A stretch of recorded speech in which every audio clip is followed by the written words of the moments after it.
삼성전자의 D램 반도체 사업 부문이 1년 만에 흑자를 냈습니다. 반도체의 부활과 함께 올해 하반기로 갈수록 실적이 회복될 것으로 전망됩니다.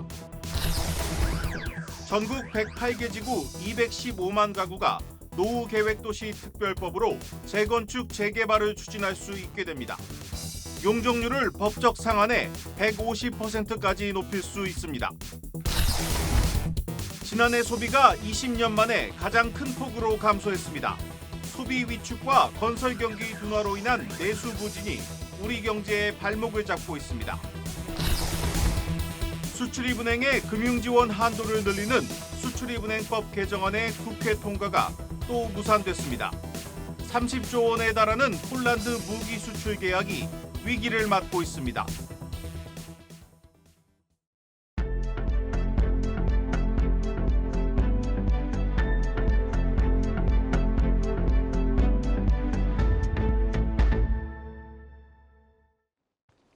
뉴스 플러스 시작합니다.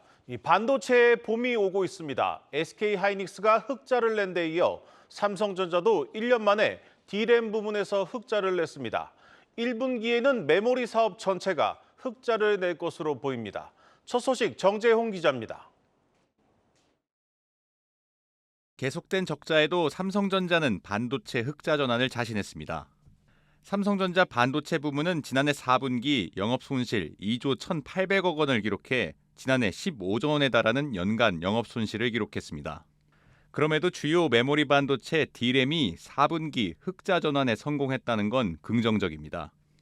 일찍이 감산에 들어간 SK하이닉스에 비해 늦은 개선이지만 올해 본격적인 실적 반등이 시작될 거라는 예상입니다. 삼성전자는 실적 발표 이후 진행된 컨퍼런스 콜에서 올해 메모리 수요 회복세가 이어지면서 1분기에는 흑자 전환이 예상된다고 밝혔습니다. 차세대 고대역 폭메모리 HBM3 상반기 양산을 준비하는 등 증가하는 인공지능 메모리 수요를 집중 겨냥합니다. 여기에 IT 시장 회복도 더해져 D램은 올해 1분기, 낸드 플래시는 상반기 안에 재고 정상화가 이루어질 것으로 봤습니다. 낸드 플래시 재고 정상화 시점을 하반기로 본 SK하이닉스보다 빠르게 업황이 개선될 것으로 본 겁니다.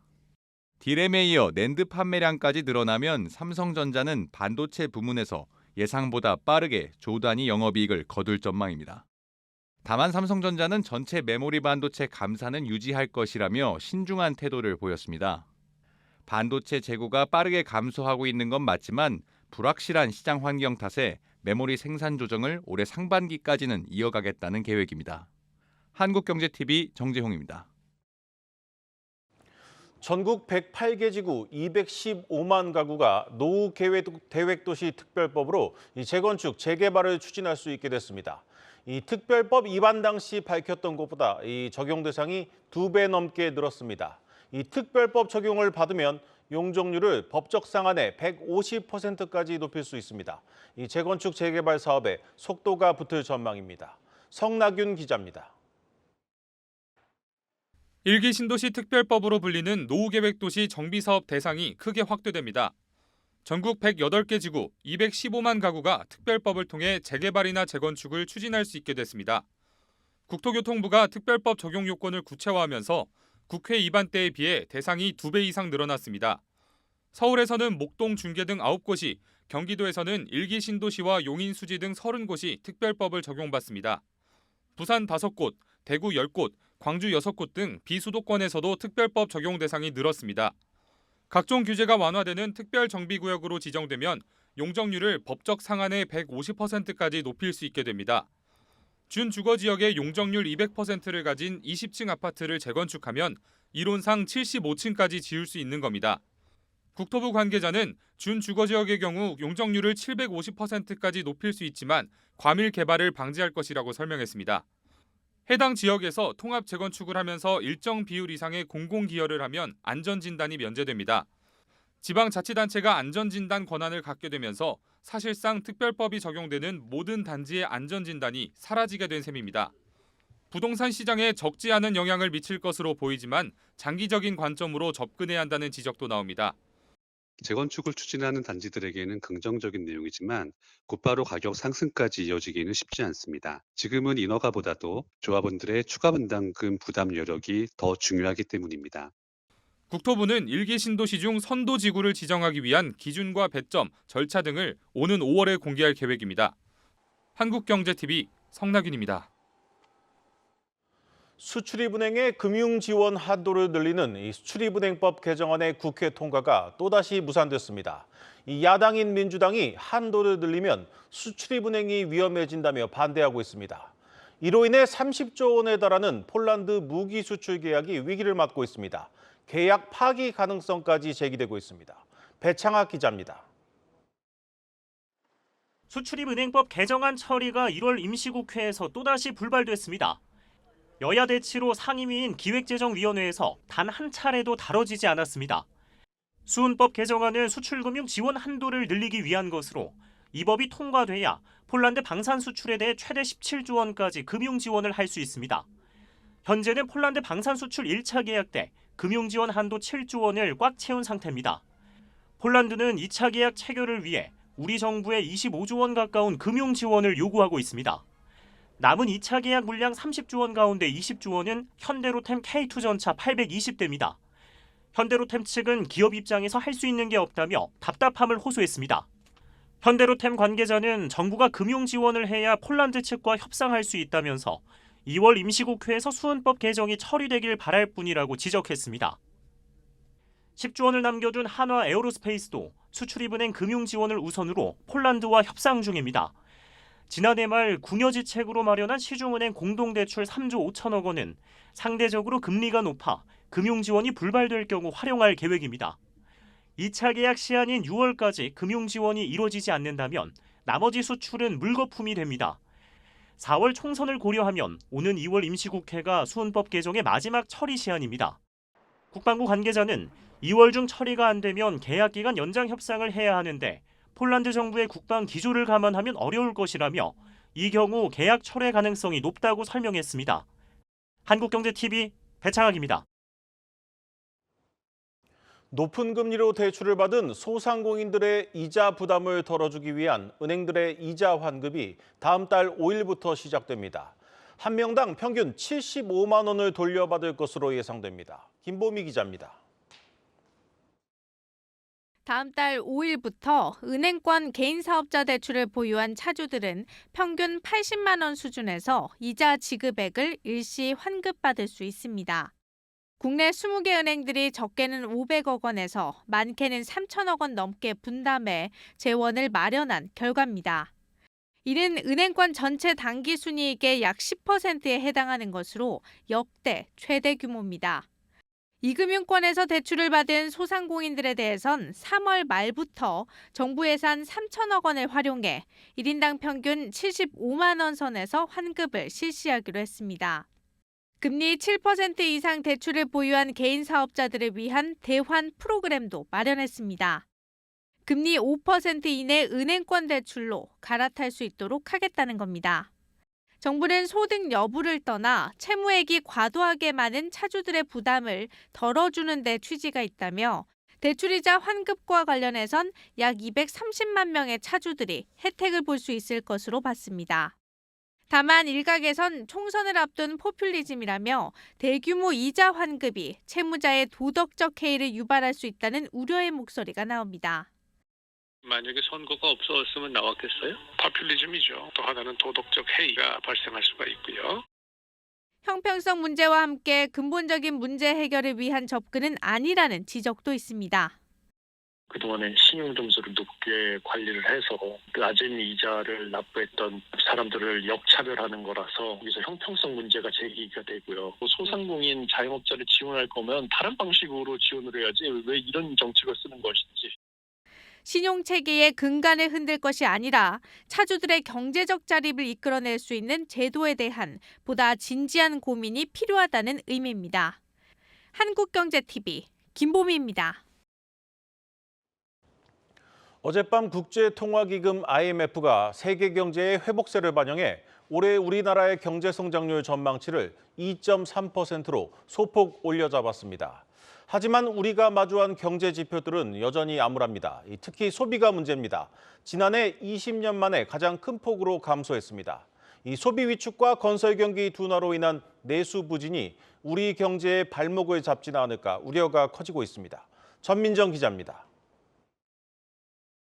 광공업 생산은 한국 경제의 버팀목인 제조업의 경기 상황을 보여주는 대표 지표입니다.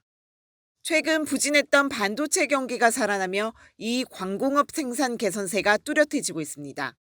2달째 증가세입니다.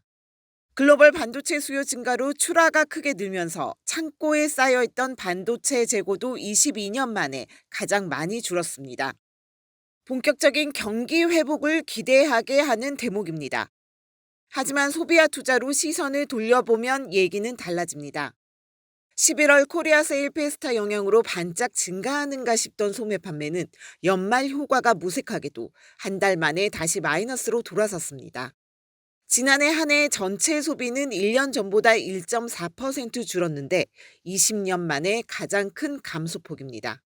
소매 판매액 지수가 재화를 대상으로 하는 소매 판매액인데 소비의 흐름이 서비스 쪽으로 많이 흘러가고 있는 것 같습니다. 이런 트렌드가 좀 반영되어 있는 것 같고요. 금리라든지 물가라든지 이런 요인들이 영향을 미칠 것으로 보고 있습니다. 내수의 또 다른 축인 투자도 부진합니다. 지난해 기업의 설비 투자는 5.5% 줄면서 2019년 이후 4년 만에 최대 감소를 나타냈고 건설 투자의 선행 지표인 건설 수주도 20%나 감소해 올해 전망까지 어두워졌다는 분석입니다. 수출 개선세와 함께 제조업을 중심으로 경기 부진이 완화되고는 있지만 고금리, 고물가 여파에 움츠러든 내수가 경제 성장의 발목을 잡고 있는 셈입니다. 한국은행도 기준금리 인하를 하반기부터 시작할 것으로 보여서 상반기에는 고물가, 고금리로 고통을 받는 기간이 길어질 것으로 보이니까요. 생산과 수출, 내수 간의 온도차를 좁히지 못한다면 올해 상고하저의 경기 회복 전망도 불투명해질 것이란 관측이 나옵니다. 한국경제TV 전민정입니다.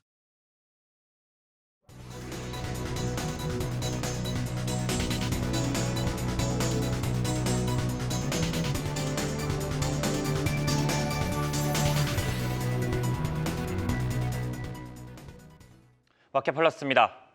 2024년 1월의 마지막 거래일, 증시는 끝내 하락 마감했습니다. 이번 한 달 기관 투자자가 양시장을 합쳐서 7조 원 가까운 매물을 토해내면서 지수를 끌어내린 겁니다. 반대로 개인은 코스피와 코스닥을 모두 순매수했고 외국인은 유가증권 시장만 담았습니다. 이번 달 외국인 투자자가 가장 많이 사들인 종목은 삼성전자로 2조 3천억 원어치가 넘습니다. 다만 홍라이전 리움미술 관장 등 삼성그룹 세무녀의 블록딜 거래를 제외하면 실제로는 2천억 원 수준에 불과합니다. 사실상 1위는 삼성바이오로직스라는 뜻인데요.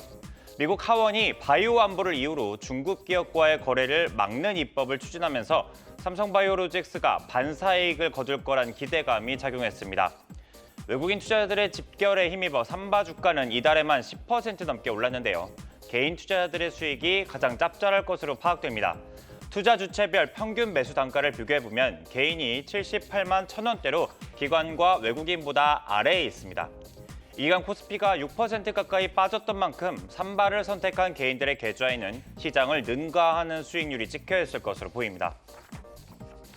시장이 위축된 가운데도 신고가 소식은 들려왔습니다. 전체 8개 중 절반이 금융업종이었는데요. 메리츠 금융지주와 우리금융지주, 기업은행, DGB금융지주 등입니다. 단연 돋보이는 건 메리츠입니다. 오늘까지 7거래일 연속 신고가를 다시 쓰고 있는데요. 최근 3개월 상승률은 36%입니다. 이 기간 시가총액은 3조 4천억 원 가까이 늘어났는데 매달 1조 원꼴씩 늘어난 겁니다. 5,600억 원 규모의 자사주를 모두 소각하고 당기 순이익의 절반을 배당하는 등 적극적인 주주 환원 노력이 통했다는 분석입니다. 자기 회사의 주식을 산 뒤 없애서 주당 순이익을 높이는 건 애플의 방식으로 유명하죠. 이러한 시도 덕분일지 메리츠 금융 주가는 금융업종 전체에서도 높은 평가를 받고 있습니다. KB금융, 신한지주, 하나금융지주 PBR의 최고 4배, 전체 업종 평균과 비교해도 3배 넘게 웃돌고 있습니다. 금융당국이 기업 스스로 주가 부양을 강조하는 상황에서 미래에셋증권이나 이베스트투자증권 등도 자사주 매입 계획을 발표한 만큼 업계 전반으로 확산할지 관심이 커지는 상황입니다.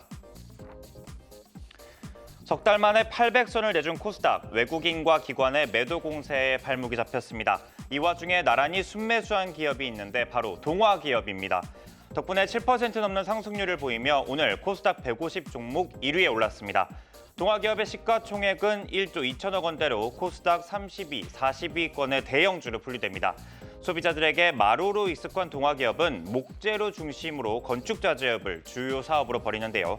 매출 90%가 소재 및 화학에서 거둬들이고 있습니다. 눈여겨볼 점은 미래 먹거리로 낙점한 전액 사업인데 이를 위해 지난 2019년 동화일렉트로라이트를 인수한 바 있습니다. 투자자들이 주목한 건 지난 29일 나온 자사 재평가 실시 결정 공시입니다. 토지를 비롯해 가지고 있는 자산의 값을 다시 따져보겠다는 건데요. 앞서 2차 전지 사업에 본격적으로 나서고자 해외에서 M&A 대상을 찾고 있다고 공식적으로 발표한 바 있죠. 이에 더해 프리-IPO에 성공한 동화일렉트로라이트를 2026개 상장할 계획인 만큼 본격 사업 확장에 시동이 걸린 거란 기대에 투심으로 이어졌다는 분석입니다. 마켓플러스였습니다.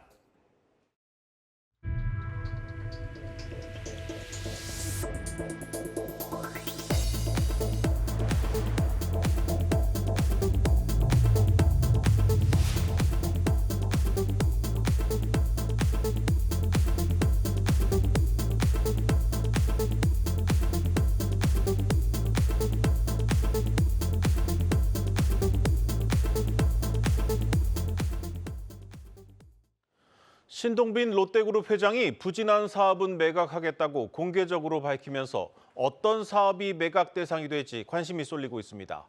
이 대규모 사업 재편이 예고된 가운데 이 수익성이 떨어지는 롯데 하이마트와 한샘이 매물로 거론되고 있습니다. 유호성 기자입니다. 지난 2012년 롯데쇼핑이 1조 2,400억 원을 주고 인수한 가전양판점 롯데 하이마트. 신동빈 회장 취임 이후 첫 조단위 인수합병으로 한때는 성공한 M&A로 평가받기도 했지만 지금은 상황이 달라졌습니다. 가전시장 경쟁 심화로 점유율이 밀리기 시작했고 금리 인상에 따른 소비 심리 악화까지 겹치면서 지난해도 겨우 적자를 면했습니다. 1조 원이 넘던 기업 가치는 5년 전의 5분의 1 토막 수준인 2,300억 원까지 하락했습니다. 3천억 원을 들여 투자한 한샘도 상황이 좋지 못합니다. 인수 직후 700억 원대이던 영업이익은 이듬해 적자로 돌아섰고 아직 실적을 공시하지 않은 지난해 역시 흑자 전환은 어려울 걸로 점쳐집니다. 중고거래 플랫폼 중고나라나 카쉐어링 서비스 그린카도 사업성이 떨어지며 허덕이고 있습니다. 중고나라 실적은 롯데 인수 이후 줄곧 적자폭을 키웠고 그린카는 카쉐어링 1위 소카와 점유율 차이가 커지는 실정입니다. 재계에선 이처럼 본업 경쟁력을 강화시키는 데 써야 할 재원을 분산시켜 성과 없이 재무적 부담만 가중시킨 사업이 매각 우선순위에 오를 거란 전망이 나옵니다. 롯데가 이제 뭐 수익성을 좀 강화하기 위한 그런 차원의 일환으로 저희는 좀 보이거든요. 주력 사업에 대해서는 뭐 그럴 수가 없을 거고 거기서 언급되지 않은 그런 것들에 대해서 수익성이 좀 떨어질 걸로 예상되는 거 그런 것들에 대해서 하지 않을까요? 이 밖에도 영화관 사업자인 롯데 컬처웍스, 외식 사업이 주력인 롯데 GRS도 실적이 좋지 않거나 부진해 비주력 사업들로 거론됩니다. 이런 가운데 롯데건설이 가진 우발 부채가 롯데그룹의 유동성 위기를 불러올 수 있다는 우려가 나오면서 현금 보유에 대한 필요성도 높아졌습니다. 부진 사업을 정리하고 바이오, 2차 전지 등 4대 신성장 사업을 추진하겠다는 신동빈 롯데 회장. 사업 전환에 속도를 내겠다는 의지가 강한 만큼 롯데그룹이 대대적인 사업 재편이 이뤄질 거란 관측이 나옵니다. 한국경제TV 유호성입니다. 지방은행인 대구은행이 본격적으로 시중은행 전환 절차에 돌입을 합니다.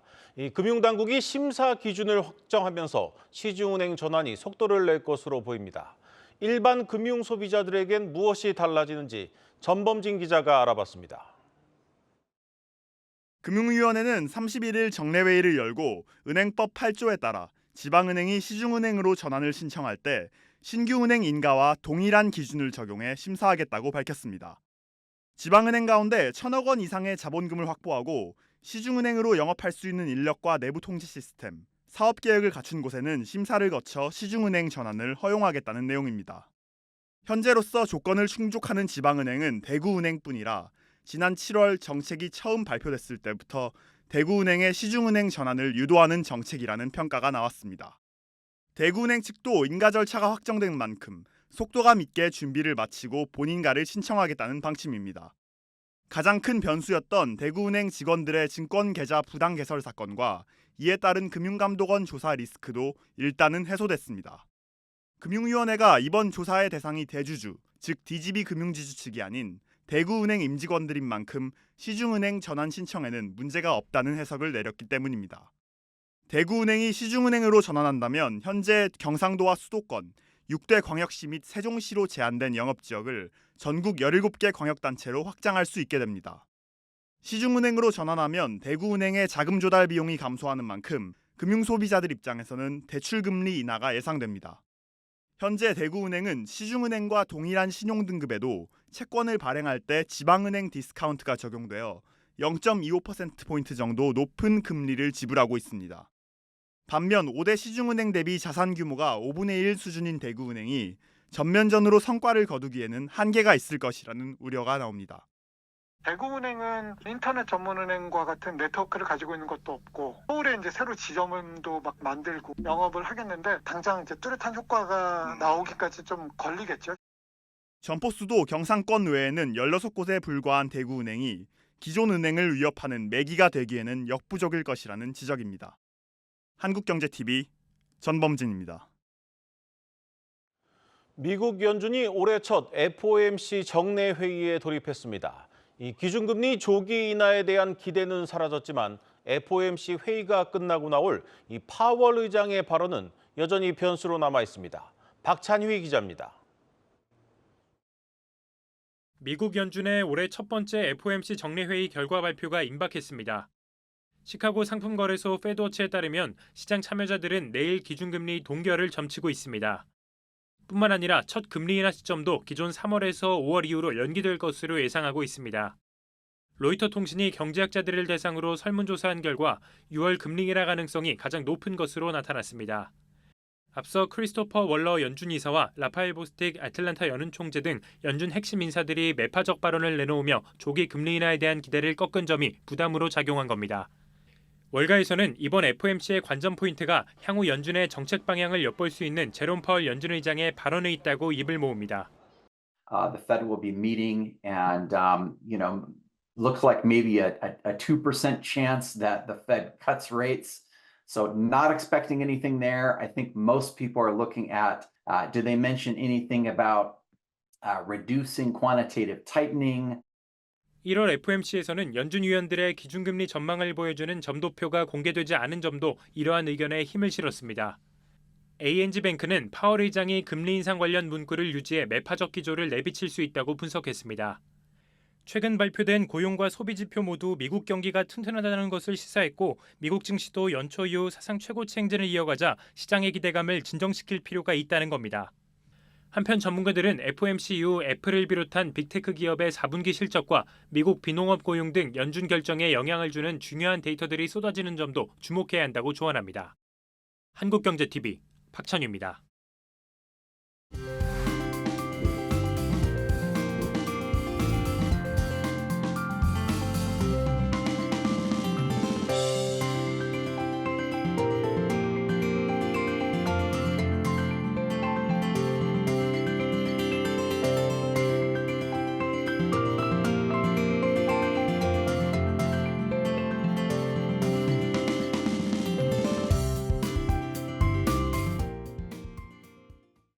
오늘 준비한 뉴스 플러스는 여기까지입니다. 오늘도 함께해 주신 여러분 고맙습니다.